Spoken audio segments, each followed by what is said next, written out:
दूसरे world war तक ज्यादातर देशों के पास जितना सोने का भंडार होता था वो उतनी ही वैल्यू की करेंसी जारी करते थे। 1944 में दुनिया के 44 देशों के डेलीगेट्स मिले और अमेरिकी डॉलर के मुकाबले सभी करेंसी का एक्सचेंज रेट तय किया, क्योंकि उस वक्त अमेरिका के पास सबसे ज्यादा सोने का भंडार था और वो दुनिया की सबसे बड़ी और स्थिर अर्थव्यवस्था था। 80 साल बाद यानी 2024 में दुनिया का 80% व्यापार और 58% पेमेंट डॉलर में होता था। साथ ही दुनिया का 64% लोन और 62% फॉरेन एक्सचेंज रिजर्व डॉलर में है। अमेरिकी डॉलर की इसी दबदबे को कम करने की कोशिश होती रही है। 22 से 24 अक्टूबर 2024 तक रूस के कजान शहर में ब्रिक्स की 16वीं समिट हो रही है, जिसमें पीएम नरेंद्र मोदी भी पहुंचे। यहाँ डी-डॉलरीकरण और न्यू पेमेंट सिस्टम अहम एजेंडा है। तो आज हम जानेंगे कि अमेरिका डॉलर दुनिया की सबसे मजबूत करेंसी कैसे बनी, क्या फिलहाल डॉलर को रिप्लेस किया जा सकता है और इससे भारत, चीन और अमेरिका पर क्या असर होगा। The de-dollarization process is real and rising rather swiftly. BRICS Plus controls 42% of global central bank forex reserves. De-dollarization that's being spoken about so much. अमेरिकी डॉलर दुनिया की सबसे मजबूत करेंसी कैसे बना। मान लीजिए भारत को पाकिस्तान की करेंसी पर भरोसा नहीं है, ऐसे में वो पाकिस्तान करेंसी में व्यापार नहीं करेगा। ऐसी समस्या के लिए 1944 में तमाम देशों ने मिलकर डॉलर को बेस करेंसी बनाया था, यानी भारत पाकिस्तान से डॉलर में कारोबार कर सकता है, क्योंकि उसे पता है कि अमेरिकी डॉलर डूबेगा नहीं और जरूरत पड़ने पर अमेरिका डॉलर के बदले सोना दे देगा। ये व्यवस्था करीब 3 दशक चली। डॉलर दुनिया की सबसे सुरक्षित करेंसी बन चुका था, लेकिन 1970 की शुरुआत में कई देश ने डॉलर के बदले सोने की मांग शुरू कर दी थी। ये देश अमेरिका को डॉलर देते और उसके बदले सोना ले लेते थे। इससे अमेरिका का सोने का भंडार खत्म होने लगा। 1971 में अमेरिकी राष्ट्रपति निक्सन ने डॉलर को सोने से अलग कर दिया। इसके बावजूद देशों ने डॉलर में लेन देन जारी रखा, क्योंकि तब तक डॉलर दुनिया की सबसे सुरक्षित मुद्रा बन चुका था। डॉलर की मजबूती की एक और बड़ी वजह थी। दरअसल 1945 में अमेरिका के राष्ट्रपति रूजवेल्ट ने सऊदी के साथ एक करार किया था। करार की शर्त ये थी कि उसकी सुरक्षा अमेरिका करेगा और बदले में सऊदी सिर्फ डॉलर में तेल बेचेगा, यानी अगर देश को तेल खरीदना है तो उनके पास डॉलर होना जरूरी है।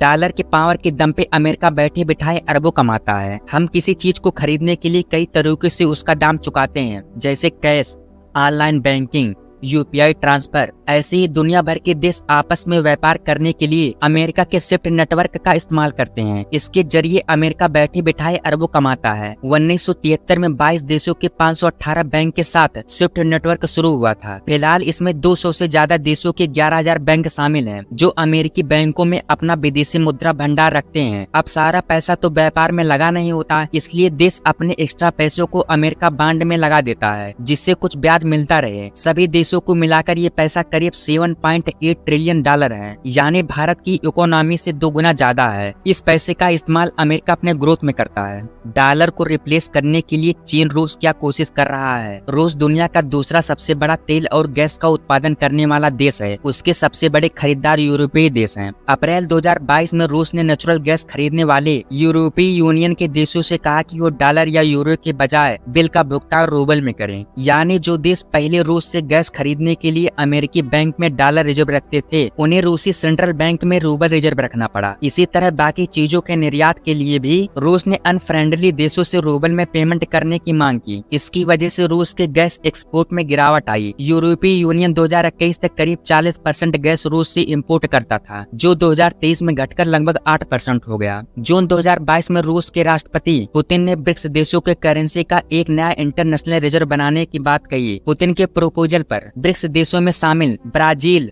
रूस, भारत, चीन और साउथ अफ्रीका विचार कर रहे हैं। डॉलर को युआन से रिप्लेस करने के लिए चीन की कोशिश। स्विफ्ट की ही तरह चीन के central bank people bank of China ने CIPS नाम का सिस्टम बनाया है। इस पेमेंट सिस्टम से करीब 117 देशों के 1551 बैंक जुड़ चुके हैं। पिछले साल इस सिस्टम के जरिए 123.06 ट्रिलियन युआन से ज्यादा का ट्रांजैक्शन हुआ। युआन रिजर्व को बढ़ावा देने के लिए चीन ने 40 से ज्यादा देशों के साथ करेंसी स्वैप एग्रीमेंट किया है। इस एग्रीमेंट के तहत 2 देशों का व्यापार करने के लिए हर बार शिफ्ट सिस्टम की जरूरत नहीं है। एक फिक्स अमाउंट का ट्रेड वो देश अपने करेंसी में कर सकता है। नवंबर 2023 में चीन ने सऊदी अरब के साथ एक एग्रीमेंट किया। इसमें 3 साल के लिए डॉलर की बजाय युआन का इस्तेमाल कर करेंसी स्वैप की जाएगी, जिसकी वैल्यू करीब 6.93 बिलियन अरब है। इससे डॉलर का दबदबा कम होगा। 2024 के ब्रिक्स समिट में इसी लेकर क्या हो रहा है, इसमें भारत का क्या रोल रहेगा। 22 से 24 अक्टूबर तक रूस के कजान शहर में ब्रिक्स की 16वीं समिट चल रही है। यानी इस बार ब्रिक्स समिट की मेजबानी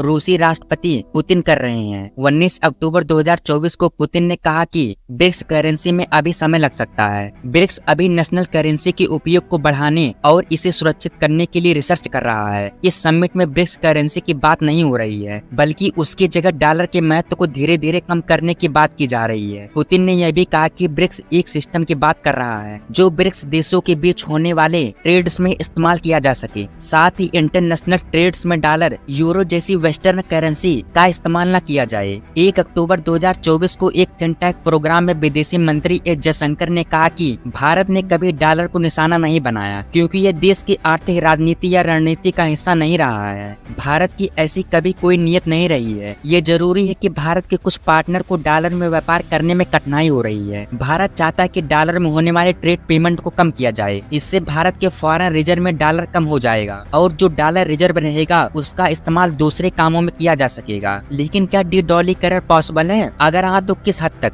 अमेरिकी अर्थशास्त्री साइमन हंट मानते हैं कि अगले 2 साल में ब्रिक्स की करेंसी या सिस्टम अमेरिका डॉलर को टक्कर देगी। जानकार मानते हैं कि ब्रिक्स देश किसी एक करेंसी को लेकर सहमत नहीं होगा। हालांकि वो एक पेमेंट सिस्टम बना सकते हैं या अपनी अपनी करेंसी में ट्रेड करने के लिए तैयार हो सकते हैं। अगर ब्रिक्स देशों में नेशनल करेंसी में ट्रेड होता भी है तो उसकी वैल्यू का आधार डॉलर को ही बनाया जाता है। यानी रूस और चीन के बीच ट्रेड होता है तो रूबल और युआन की वैल्यू डॉलर के आधार पर तय की जाती है। अगर ब्रिक्स देश पेमेंट का कोई सिस्टम बना लेते हैं तो उससे डॉलर के इस्तेमाल में कमी आएगी, न कि पूरी तरह से डी-डॉलरीकरण हो जाएगा। क्या डी-डॉलरीकरण से अमेरिका तबाह हो जाएगा? मजबूत डॉलर और इकोनॉमी के दम पर अमेरिका दुनिया भर में अपना दबदबा कायम करता है। जब भी कोई देश उसे किसी भी तरह की चुनौती देता है तो अमेरिका उस देश पर प्रतिबंध लगा देता है। ऐसा कर अमेरिका देश के व्यापार से लेकर उनकी विदेशी नीति को प्रभावित करता है। डी-डॉलरीकरण देश के बीच पावर बैलेंस को बदल सकता है, साथ ही नए तरह के ग्लोबल इकोनॉमी और मार्केट को आकार देगा। इससे अमेरिका प्रभावित होगा। अमेरिकी राष्ट्रपति पद के रिपब्लिकन उम्मीदवार डोनाल्ड ट्रंप ने डी-डॉलरीकरण को अमेरिका के लिए बड़ा खतरा माना है। उन्होंने हाल ही में एक चुनावी रैली में कहा था कि जो देश डॉलर का साथ छोड़ेगा उन पर 100% टैरिफ लगा दिया जाएगा।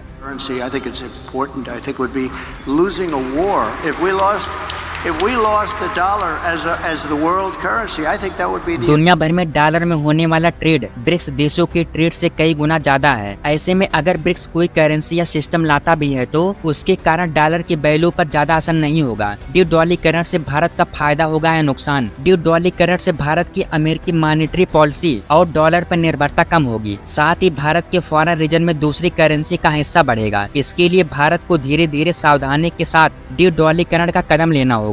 अगर भारत और रूस के बीच रूबल और रूपी में ट्रेड होता है तो भारत को फायदा होगा। लेकिन रूस यूक्रेन युद्ध के दौरान हमने देखा है कि भारत ने रूपी में रूस से क्रूड ऑयल खरीदा, लेकिन कुछ समय बाद रूस को घाटा होने लगा क्योंकि उसके पास बहुत ज्यादा रुपया इकट्ठा हो गया था जिसका वो कहीं इस्तेमाल नहीं कर पा रहा था। दरअसल रूस से भारत इम्पोर्ट ज्यादा करता है और एक्सपोर्ट कम। भारत ये नहीं चाहेगा कि ब्रिक्स देशों में चीन की युआन का महत्व बढ़े और उसे सभी देश स्वीकार करें, क्योंकि भारत को चीन की करेंसी में विश्वास नहीं है। वैसे इसके बारे में आपके क्या विचार है? क्या डी-डॉलरीकरण होना चाहिए? अपनी राय कमेंट में जरूर बताएं और ऐसी वीडियो के लिए अपने छोटे भाई का चैनल जरूर सब्सक्राइब करें।